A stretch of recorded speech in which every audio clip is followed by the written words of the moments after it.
you useful tips from area resources. This is Morning Connection. Most of us don't realize that our houses may behave a certain way, and we should start paying attention to what it's trying to tell us and what it means. Here to explain is Kane Rocco of Rock and Tate Exteriors. So Kane, let's start with certain signs on our ceilings that our home may be trying to signal us about.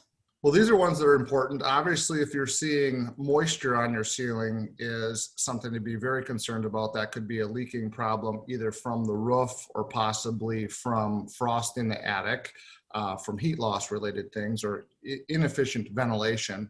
Another thing that could kind of form is black streaks or different black areas or black mold on the ceiling.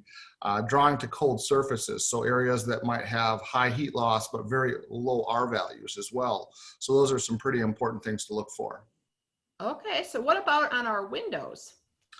Windows are important to know how your mechanicals are working. So your bathroom and your kitchen fans, if your windows are frosting up, usually that means that you're not running your bathroom and kitchen fans correctly, or they're not operating correctly because your vapor air is drawing to that colder surface. And it's very important for air quality to make sure that those things are functioning correctly and also vented to the exterior correctly.